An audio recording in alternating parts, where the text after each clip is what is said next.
Good morning. This is Henrik. We are on planet Earth,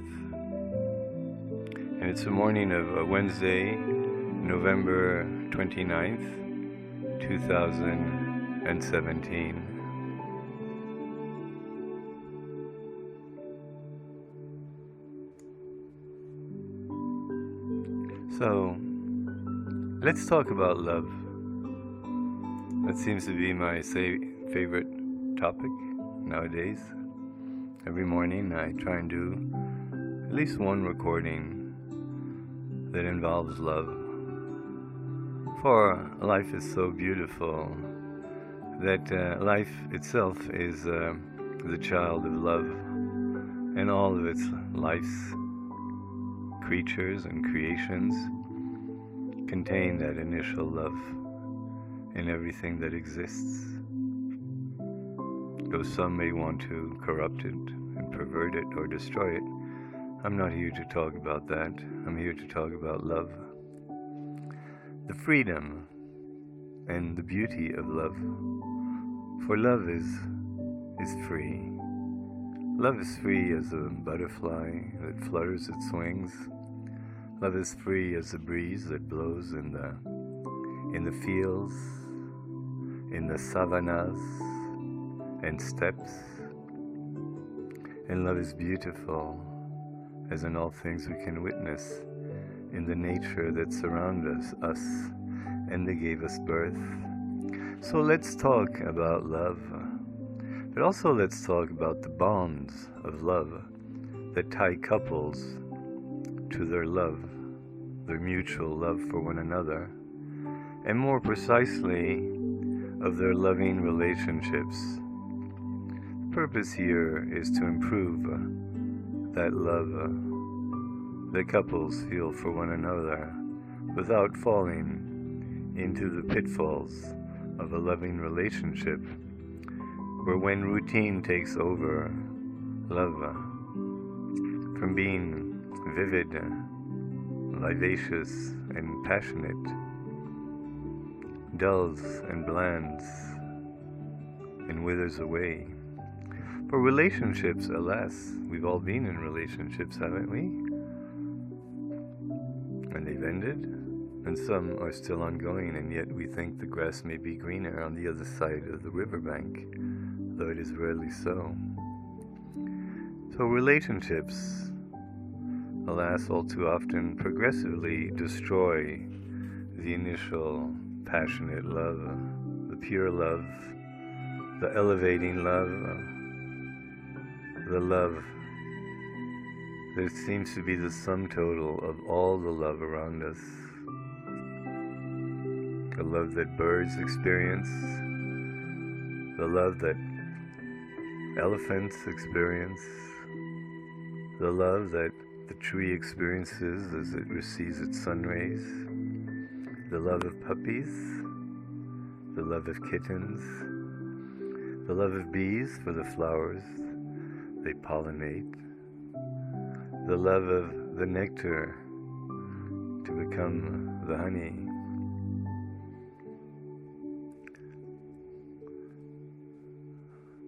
Love at its purest level, and therefore love at its highest and most profound levels, is what we seek to find. Or if we have found this type of love, we seek to keep it. In a relationship between two human beings, love becomes structured and permeates this relationship and structure. But love is not a structure. It may infuse a structure, but love is unstructured itself, like the ideal of the circle is to the empirical manufacture of the wheel or the ball bearing. Love connects us, certainly. Love relates, that's for sure. But love, pure love, true love, the type of love we all deserve. Self-respecting love, dignified love, sincere love, never becomes just a relationship. Love,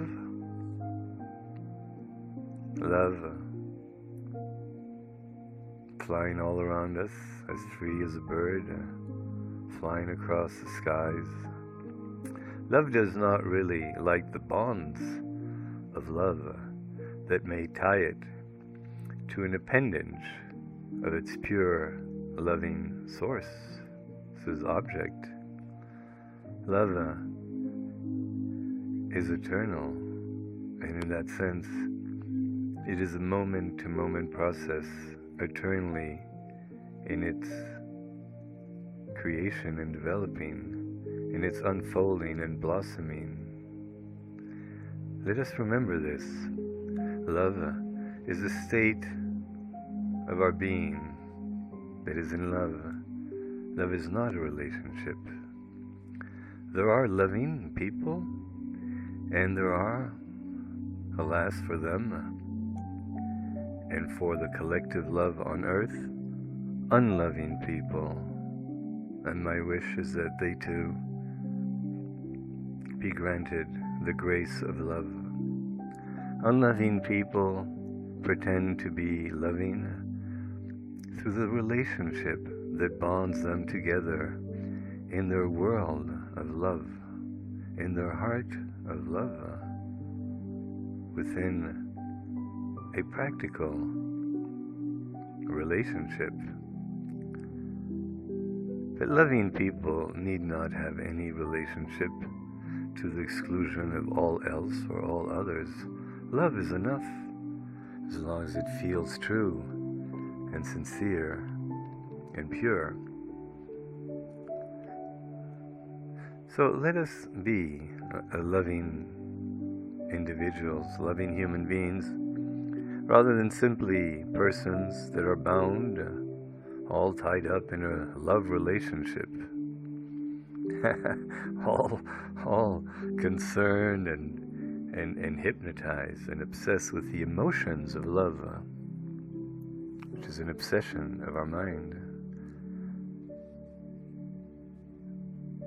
And alas, this becomes a sort of dungeon, this relationship, into which we deposit our heart, hoping that it will be well protected, well nurtured, and give us as interest love in return.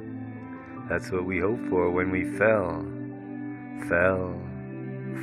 in love, into a relationship of love. Therefore, if I may humbly suggest, I urge us to caution and to vigilance, because relationships happen one day out of the blue, one magical and wonderful day, one mystical, magical, mysterious, and romantic and wonderful night. But then, on another day, one somber and dreadful day, this relationship of love will disappear as a needle cast into a stack of hay, rarely ever to be found again in that particular haystack.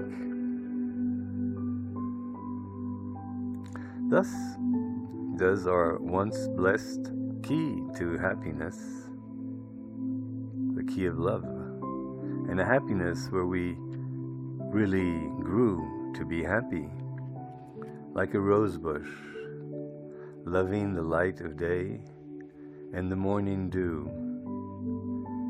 to love the other in our lives. But this key to our happiness, alas, becomes a lost key as we must join once again the frantic fray in our natural pursuit for our perfect soulmate, our perfect soulmate, our perfect creative mate, our perfect construct mate, our perfect mystical mate, our perfect magical mate, our perfect love mate. Lovers in a loving relationship can be compared to flowers. In the morning they bloom, blossom, and flourish. By the evening they gradually but inexorably vanish, closing up and withering away into oblivion, deprived of their sunshine of love, of their rain of love, of their breeze of love, of their morning dew of love, of their nectar of love, of the pollen of love, of the petals of love, of the pistil of love, of all the wonders of love, and therefore of the core source of the love that once had so happily bloomed and flourished in our lives. Alas, it is so.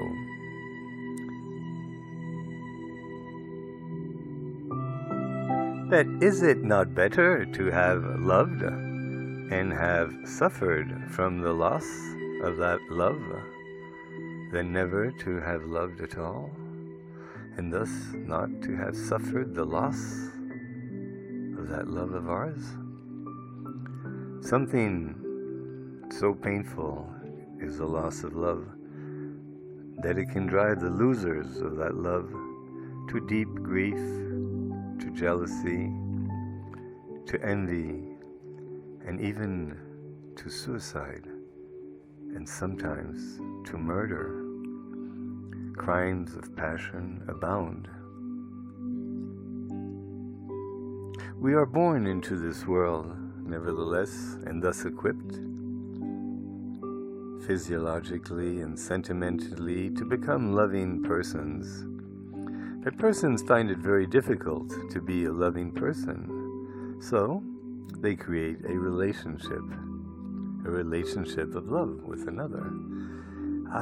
They say to themselves, they will exclaim, now I am a loving person, finally, because I am in a relationship. And they will convey this to one another, and quite naturally, they will be happy to proudly expose the relationship of love to the world. And this will be a great inspiration to the rest of us that have fallen out of love, or know not what love is as of yet. But the relationships of love, if and when observed objectively from the benches alongside the fields where the sport of love is practiced, and where the play of love is played between its playmates, may be just, alas, once the initial honeymoon, where each crystallizes the ideal love partner in the other.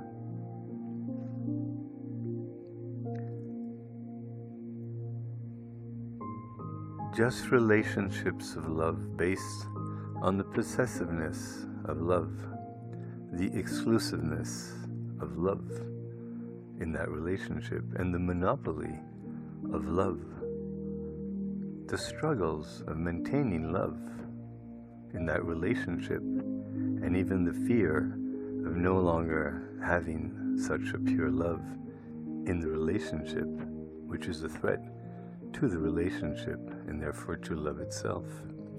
Relationship of love may not have anything to do with love.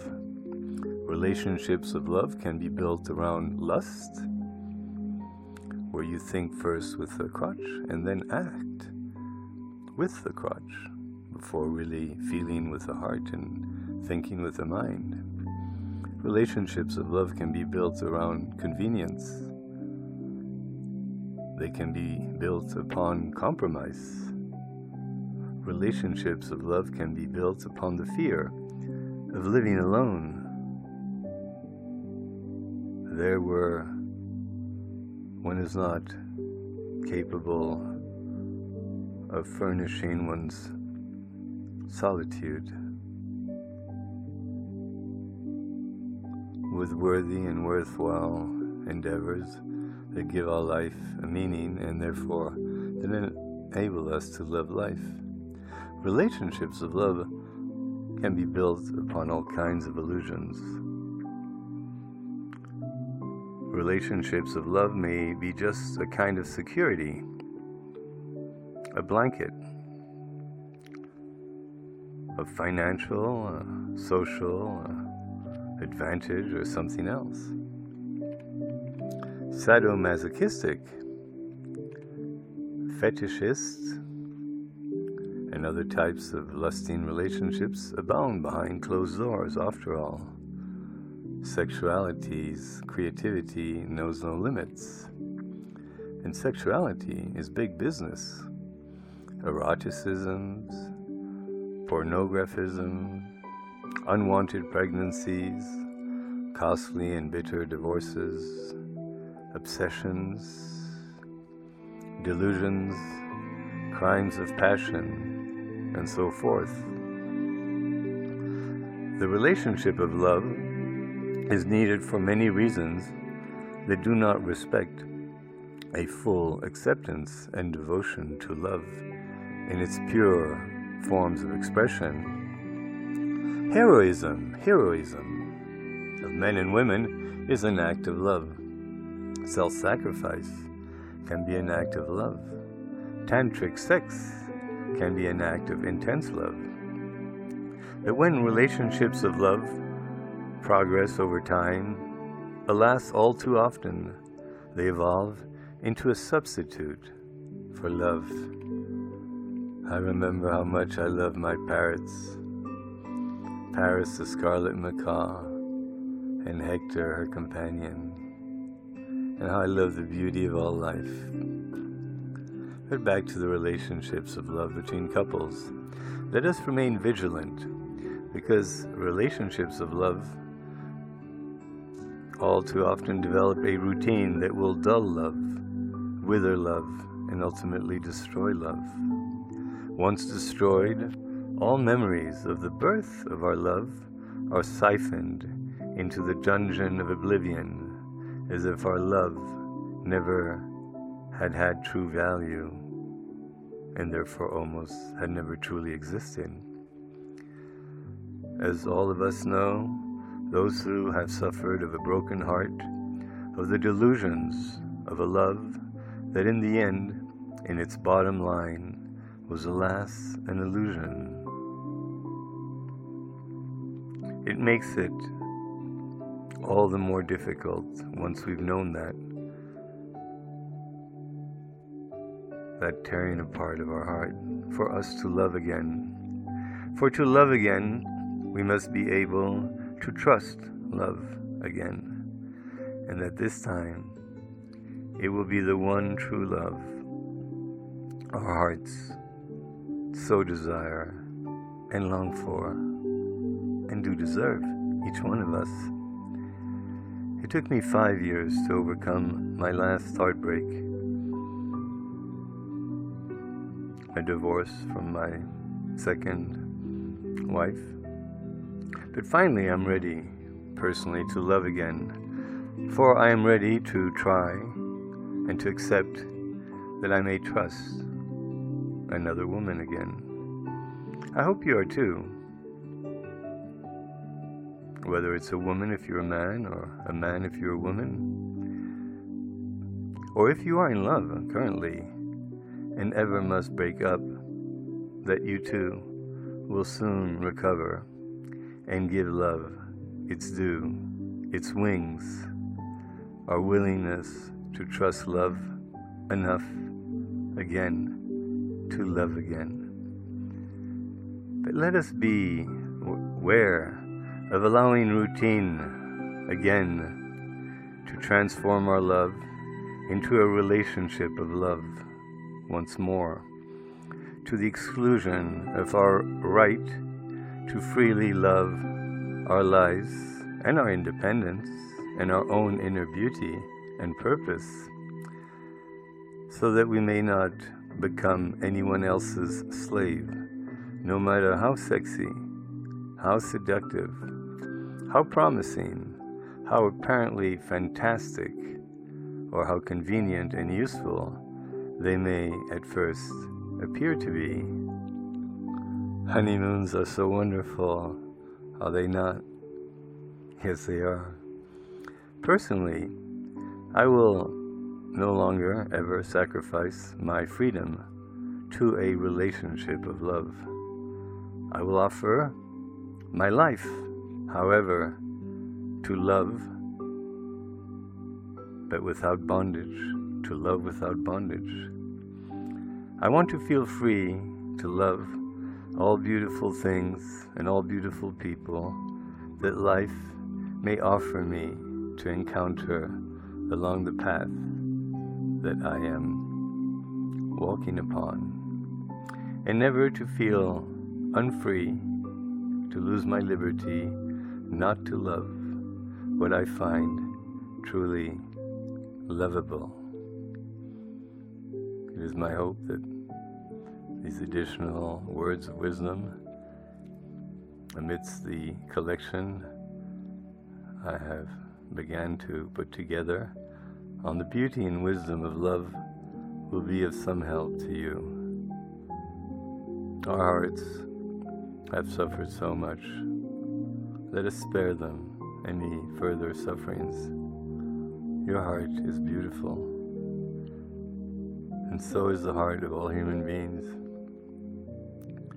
Let us protect it, and let it be ready to give our love its wings again, the wings of love.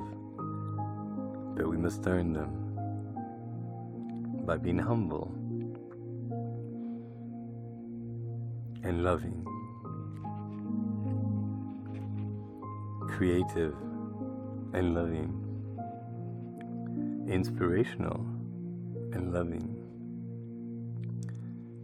and always truthful and earnest and sincere and respectful, for all those attributes are the pillars that sustain the foundation of love.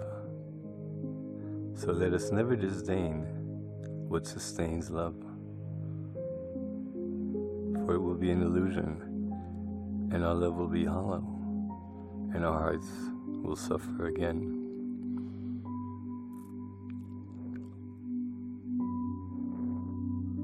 Let love take its flight with the wings of happiness, and let happiness take its flight with the wings of love.